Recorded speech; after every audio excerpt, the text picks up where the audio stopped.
listening to the Suave podcast with your hosts, Benjamin Ritter and James Amaro. SuaveLover.com, advising gentlemen on the art of romance. Now sit back, relax, and enjoy today's episode.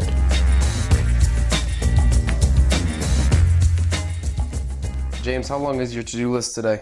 This is one of those things about to-do lists is you should put them down, you should write them down, and you should work towards them, but you also shouldn't kill yourself, beat yourself up, feel horrible about yourself if you slip. Because I'm a bit of a perfectionist by nature. I'm the kind of person who is like, I want to do it perfectly because I'm amazing and I can get it done, and you can give me 400,000 tasks and I will get them all done now. I'll at least write those 4,000 tasks down Right. on the to-do list. Right. I was asked at my job interview was, how do you organize projects? Okay. It's a great question. How do you prioritize? I was thinking to myself that to-do lists was probably one of the worst answers I could give. It's not very content-filled, but it really is how I organize my thoughts. Sure.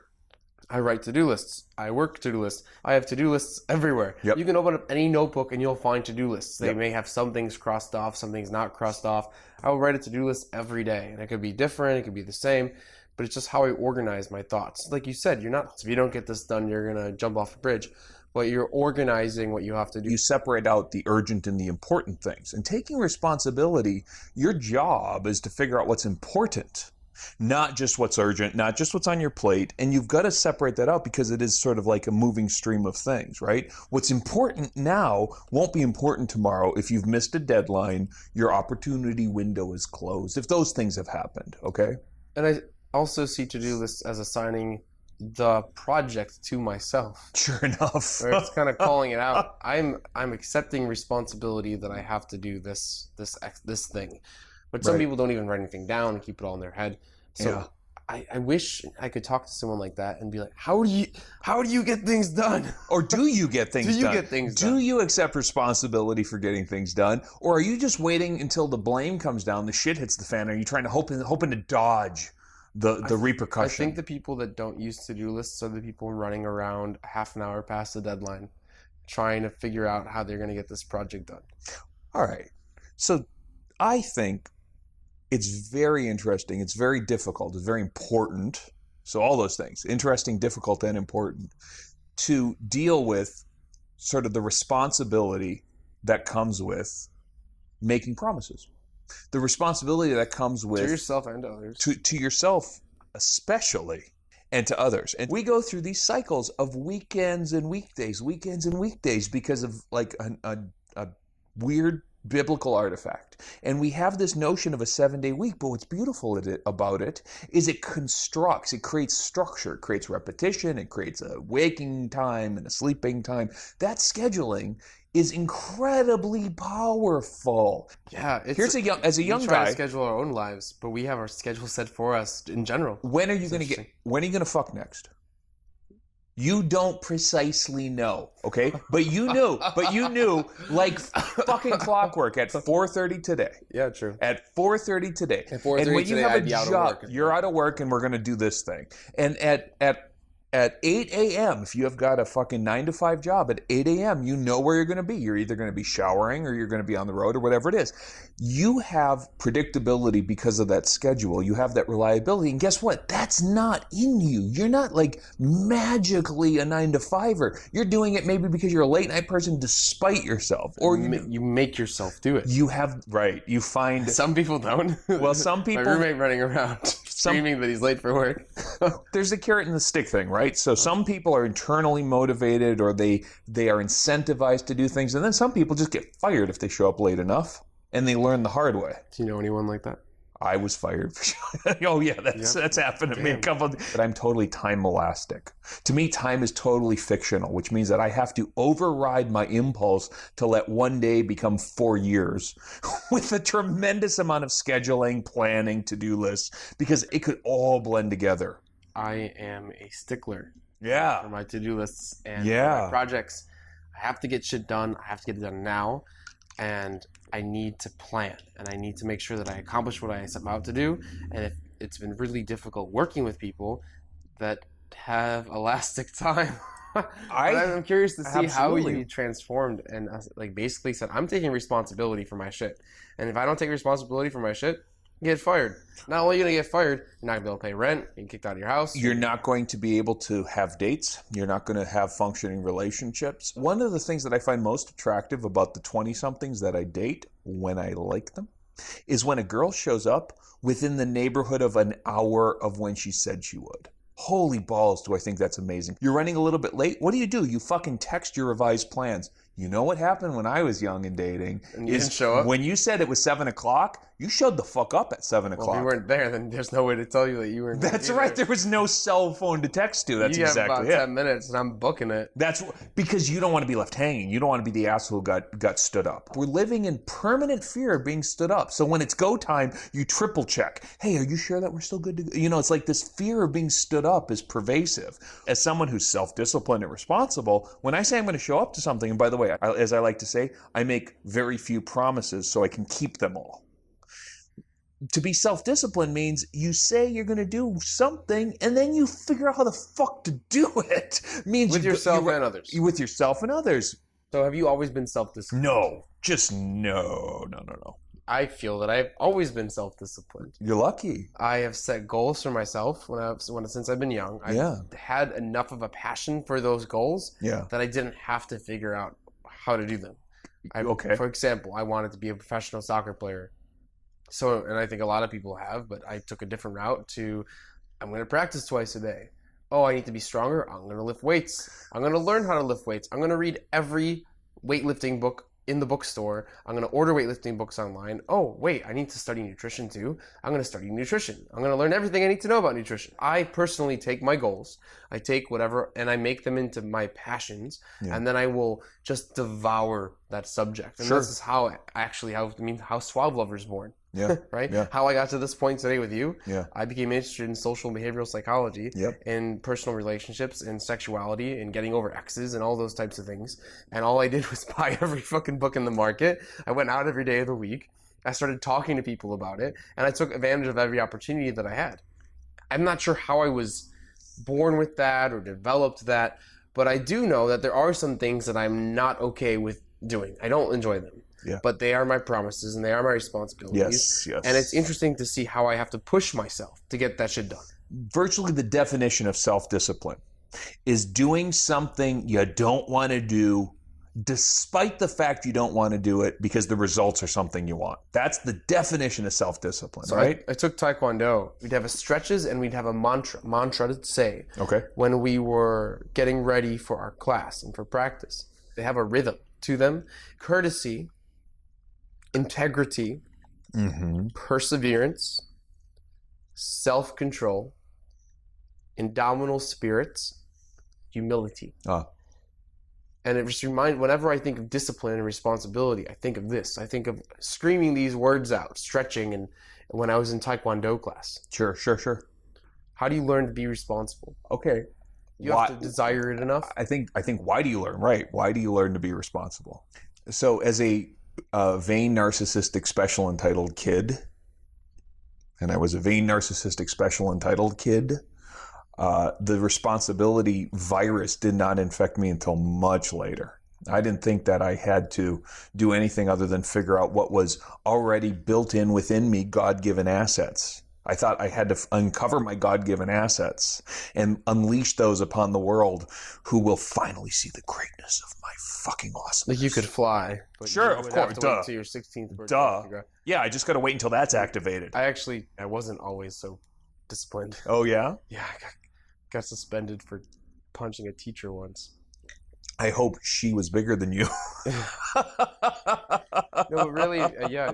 Soccer put me on my path and great parenting. And that's but that's the thing. My dad was a Marine, and my dad, ever since I was young, instilled in me something a little that I value now, but I hated at the time, and it was, don't half-ass things. If it's worth doing, do it right.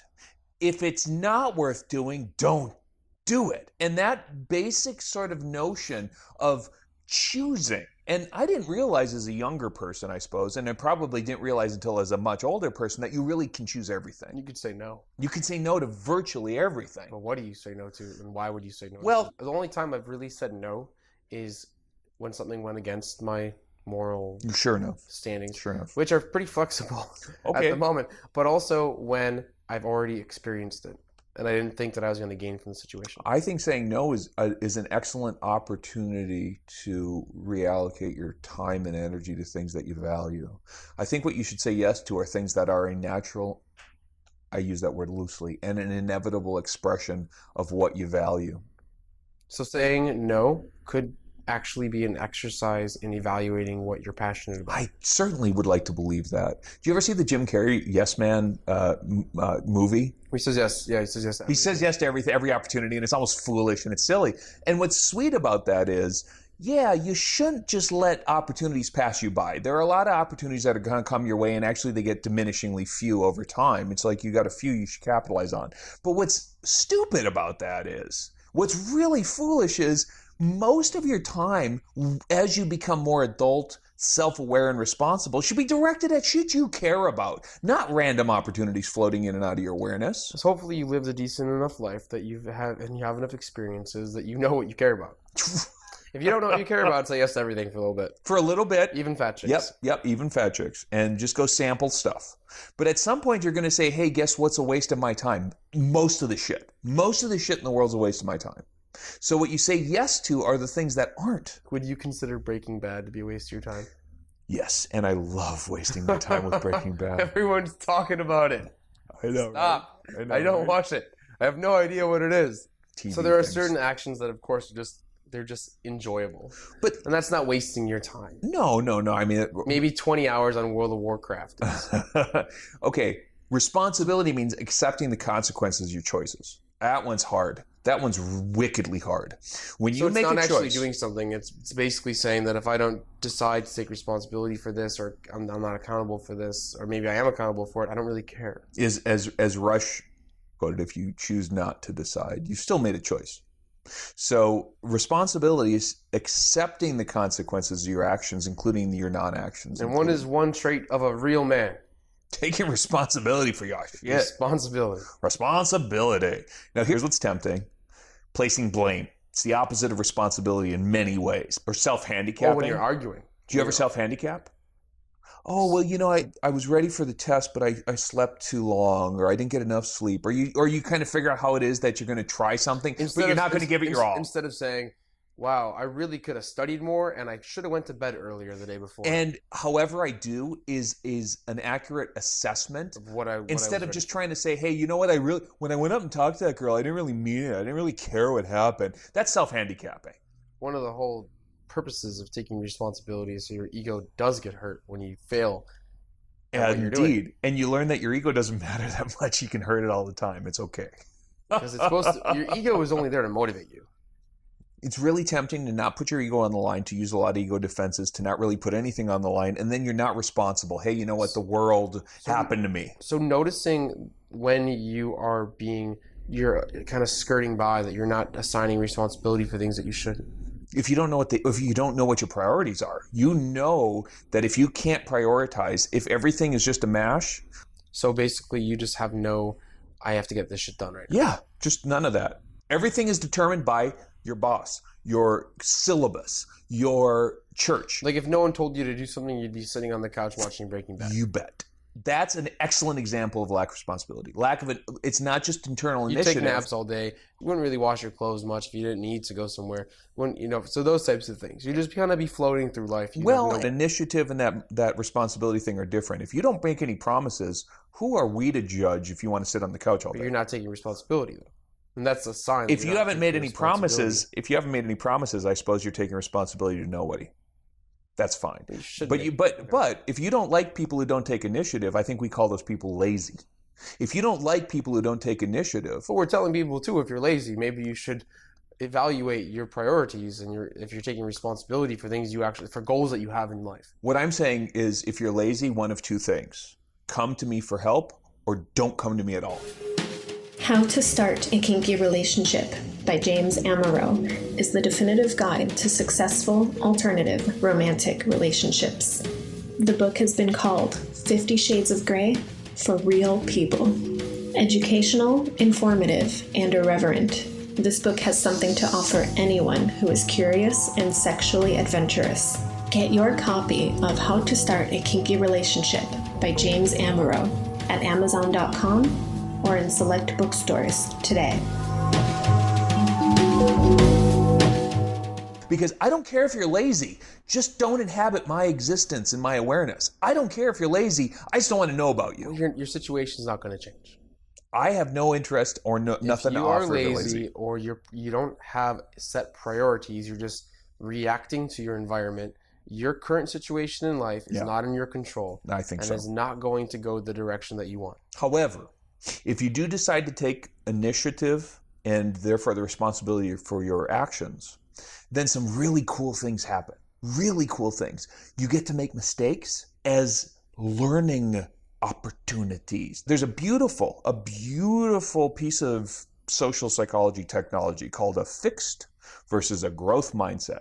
The growth mindset is something I had to learn. You probably had it earlier. You probably had it maybe indirectly from Taekwondo. Soccer. So in soccer and in music, I learned this in music. That's why it took me a lot longer. You learn that you can master things through a combination of trial and error and some determination and mostly practice. Mostly practice. The old joke. Guy gets out of the subway and asks, "How do you get to Carnegie Hall?" And the guy says, "Practice, practice, practice."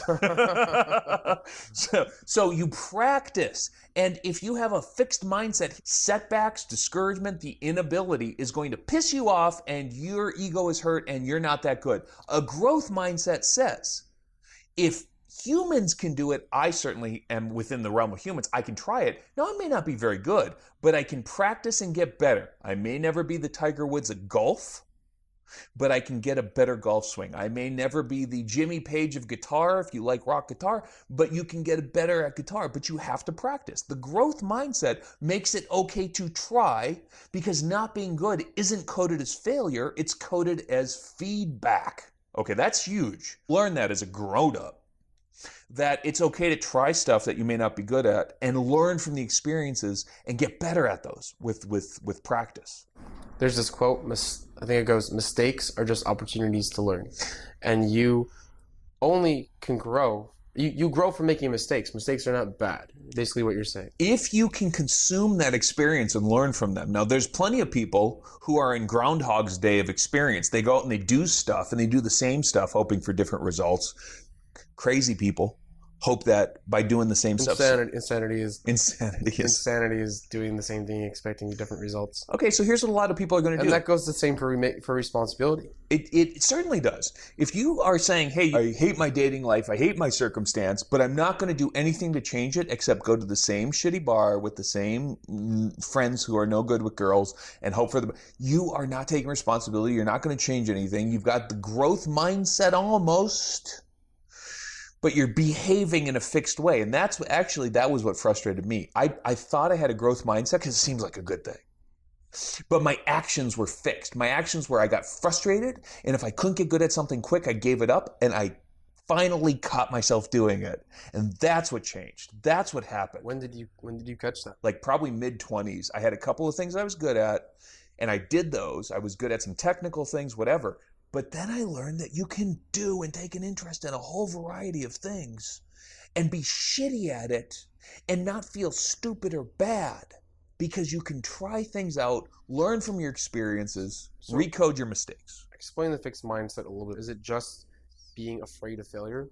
No, it's believing that when you were in the guff in heaven, God gave you 4 things you were good at. You're basically only good at certain things. And all you can do is uncover them. It's like having a type.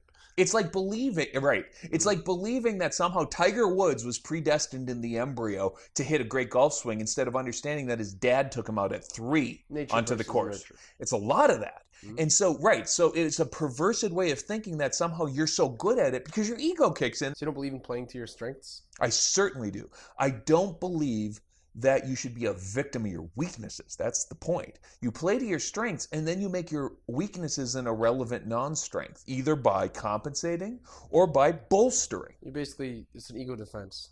By saying that your weaknesses are your weaknesses. And basically ignoring them and saying, I'm not going to work on them. If you ignore them and say, hey, you know what, I'm not magically gifted at the gift of gab, what you're saying is, this whole thing about human interaction is really lame and I'm much better with numbers, instead of saying, you know, it's part of the experience. It's like a cop-out. Sorry. It's a cop-out. I don't remember what we're doing this weekend. I don't remember your birthday. Because this is what I say. Yeah. I just don't pay attention to those types of things. Right. So it's not like I'm saying I'm not, and I used to say I'm not good at it, but I'm like, look, really, we're talking, you told me I have family dinner on Sunday. I'm not going to remember because I don't care. Yes. Yes. That's why I call you every day. And every day I ask you what's going on. And you own it. You own it. Right. And I'm not, and I do need to pay more attention to things, but really I don't care. Responsibility involves owning the consequences. Discipline, that's harder, much harder. Self-discipline means you figure out what technical tactics you'll need to do in order to get yourself to do shit you don't want to do, because the result of doing it is worth it. Well, responsibility is what you assigned yourself, and discipline is how you get there. Right? The tools and techniques you use to make yourself get there. So discipline is also saying no. Not only just assigning responsibility to yourself, it's keeping yourself on track. How do you know what to say no? I see. I'm trying to get into the mindset of someone that just doesn't know what they want to do. How to prioritize.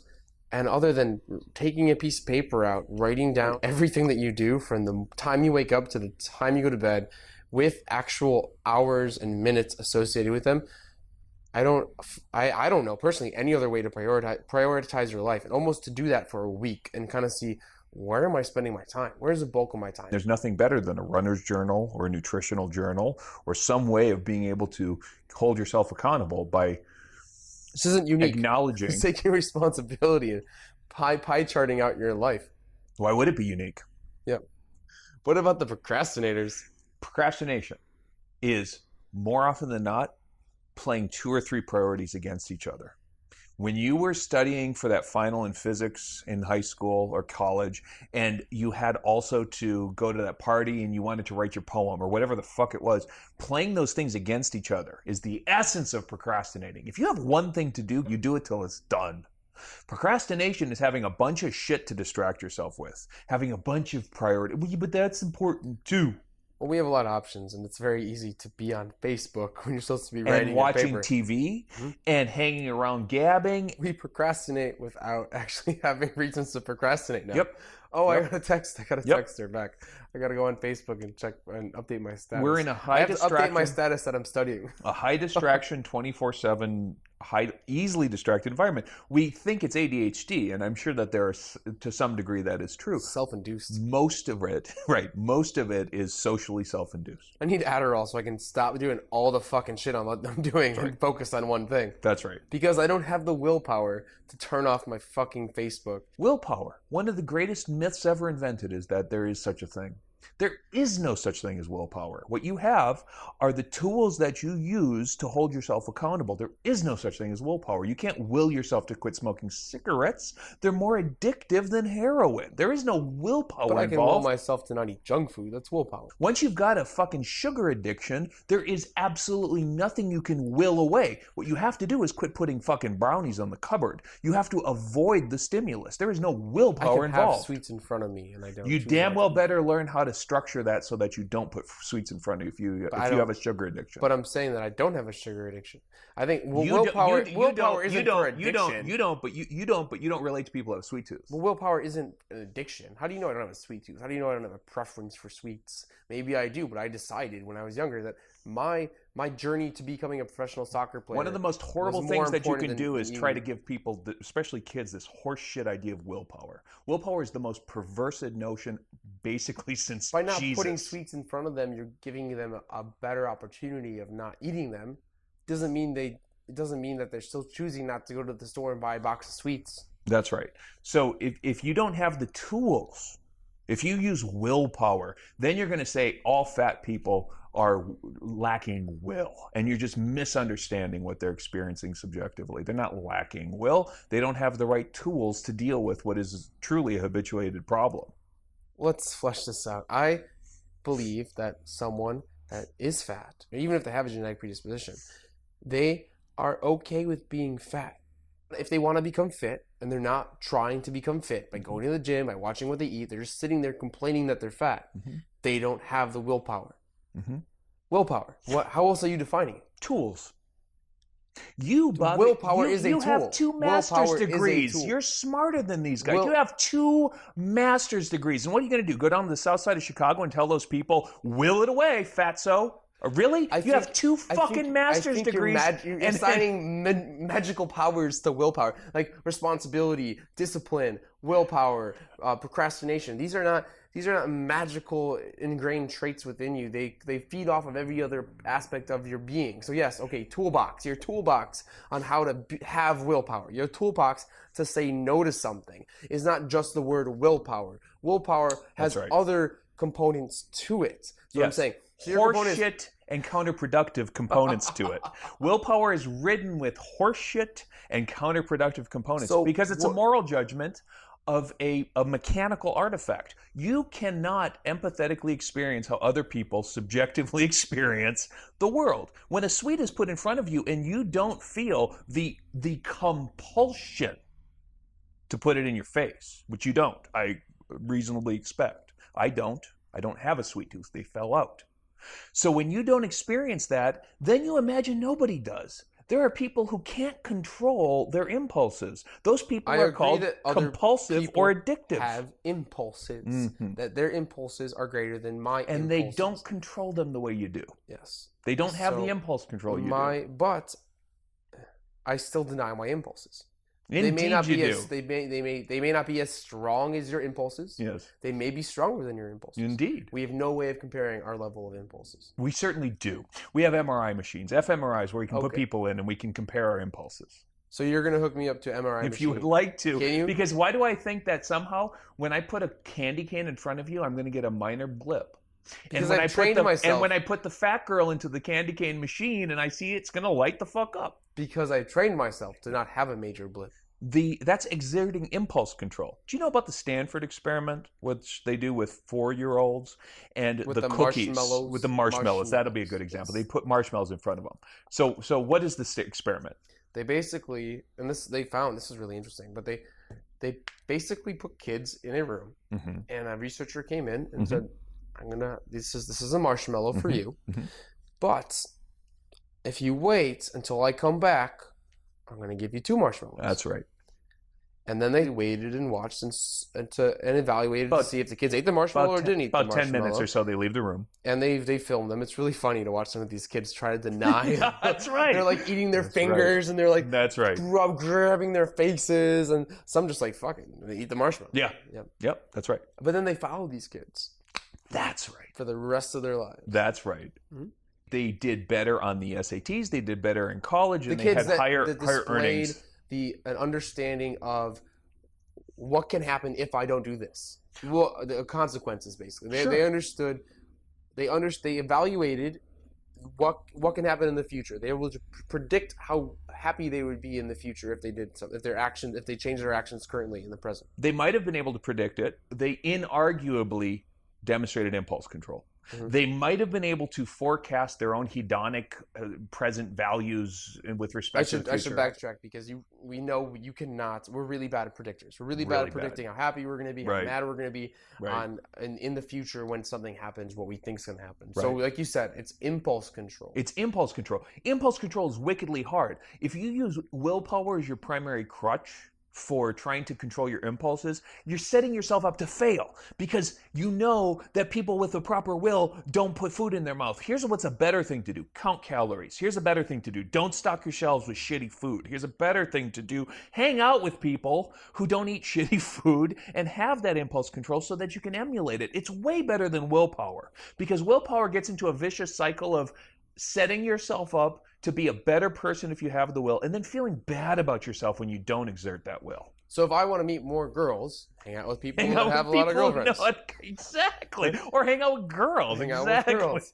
Or exactly. maybe make myself more presentable to girls. Yes. Or less creepy. Yes. If I want to know more about fashion, I'm going to start reading fashion things. Hang out with people that are associated to fashion. I'm gonna put myself in an environment that keeps me dressing like shit. Like, I'm not gonna hang out with people that wear sweatpants and stay inside all day. I'm gonna hang out with people to go to dinners and banquets. Willpower is not operational, but the tools that you put in place to help you override your impulses. Here's an impulse. I don't like going out and socializing. I'm a gamer. I'm not, happen to be, but so I'm a gamer. I don't like to socialize. Therefore, with enough willpower, I could meet people, but I don't meet people. Okay, here's what you do. You don't willpower any of this shit. You say, on Saturday night, whether or not I feel like it, I am at 9 p.m. I am in River North.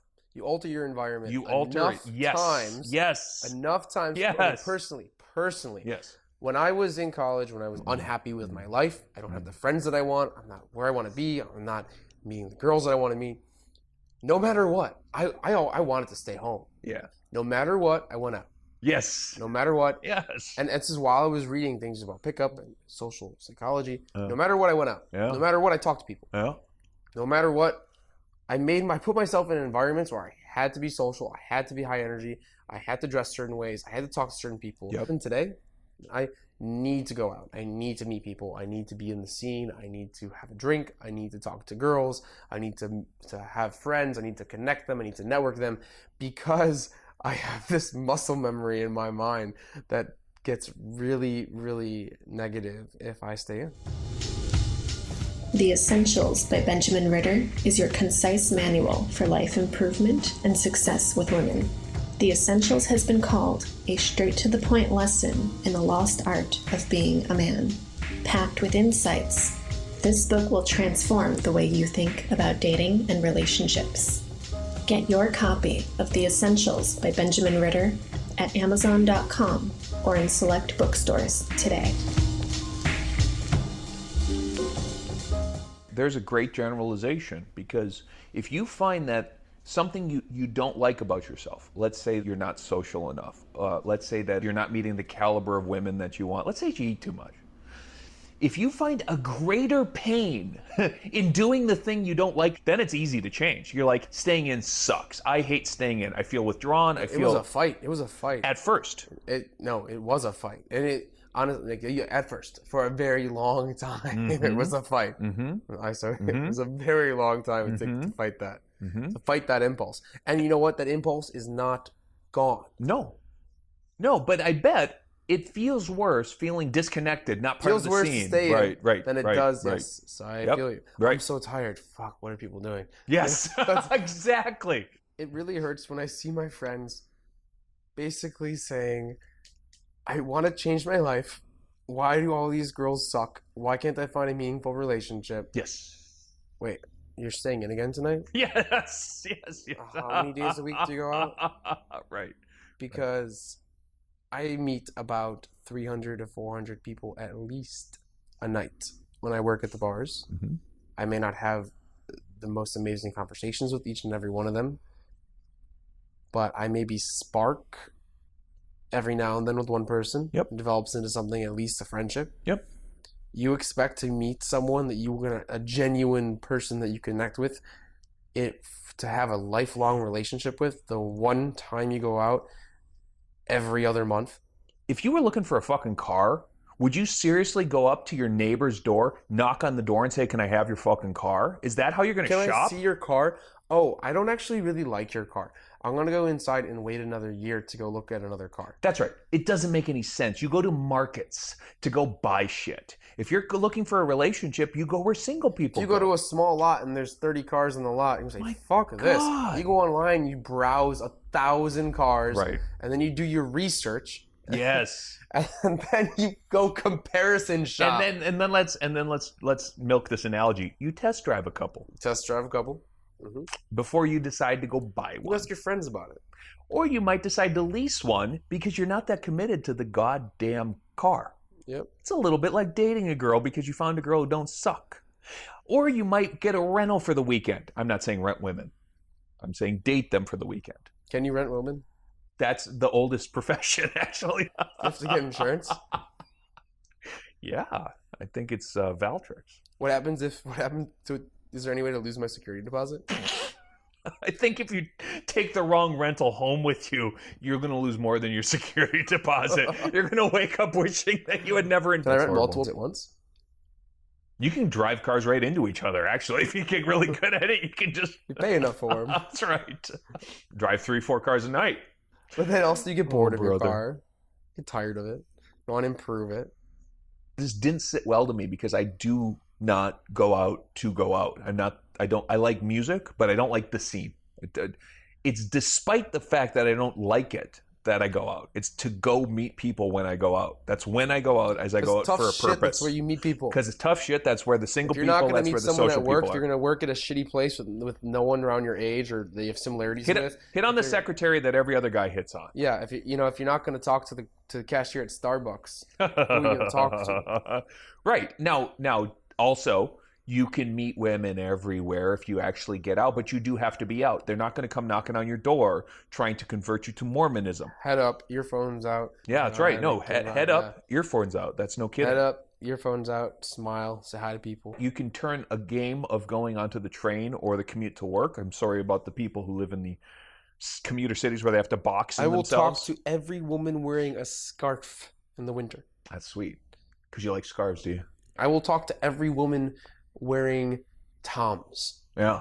They may think you have a foot fetish, but just basically giving yourself a goal. And that's a really good way of forming discipline towards meeting new people. That's a really good way for taking responsibility of something, is giving yourself a simple action. If I see this, I'm acting. If this day, on this day I'm doing this. On Tuesdays I'm going to the gym. On Wednesdays I'm going swimming. And you give yourself to-dos. No matter what's going on, this is what you're doing.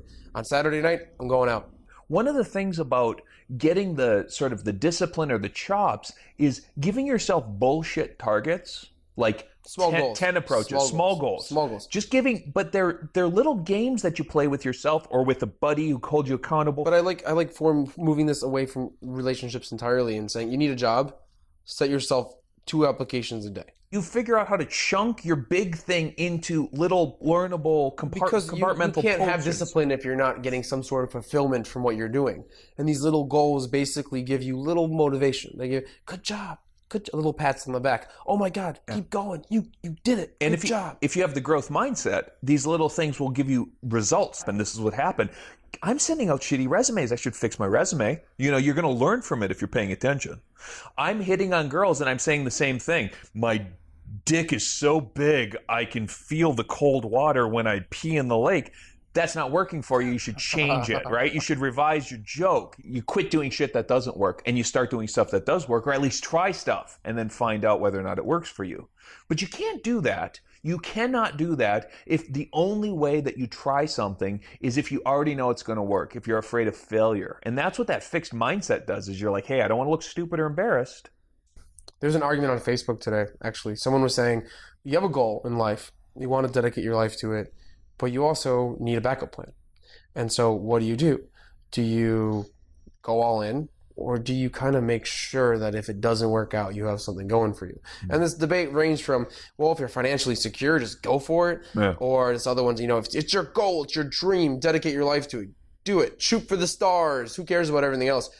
Now one person was saying, hey, be a little careful.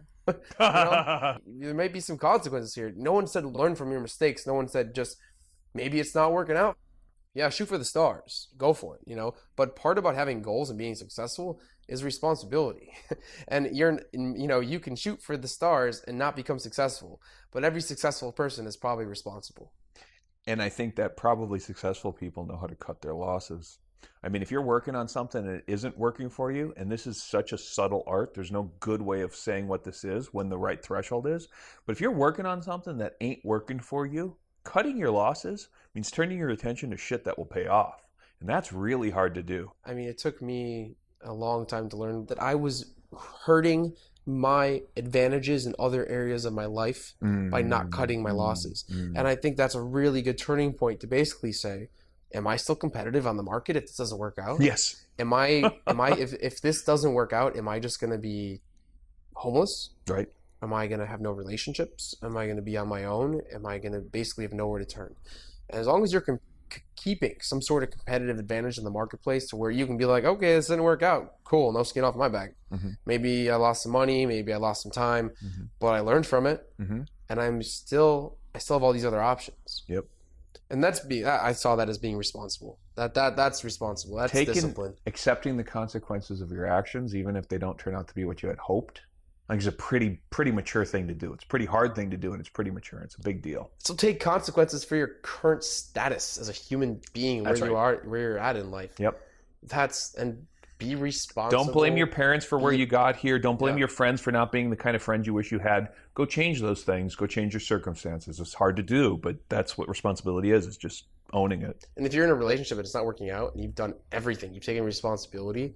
Best thing to do is to have 2 more kids and make sure that you're strapped for life and that you're totally unhappy. Yeah, right. That's right. I was going to say seek professional help. That's probably even better. You're not above therapy. No. You're not above therapy. Right. You're not above going to a relationship counselor or a sex therapist. That's right. You're not above going to the bookstore and getting a book on something, or talking to an expert, or going to a speaker about a topic that you're really interested in. Life is worth a couple $100. Yeah, and if things aren't working out, guess what? They can work better. You may not make it perfect, but they can work better. And the way that they work better is by you saying, I'm willing to change something. I'm willing to try some stuff that may not work, but I'm going to try some stuff. And they'll get better. So this is what I want you to do. Take a piece of paper out tonight, or today, or this morning, or whenever you hear this. Take a piece of paper out. I want you to write the top 5 things you want to happen within the next 5 years. And I want you to put time frames on them, everywhere from a week to 6 months to even 5 years. And for each one of those things, I want you to write what you need to do to get there and what you're doing now that isn't going to get you there. That's great. I'm not even telling you to do them. I'm telling you to write them down. Identify them, yep. Identify it. Identify where you want to go in the next 5 years. So look us up, suavelover.com. Email your questions at podcast@suavelover.com. And take responsibility for that. You fat, sugar-addicted fucks. Oh, I'll cut that out. You have been listening to the Suave Lover podcast. Visit suavelover.com to become the kind of man that women crave.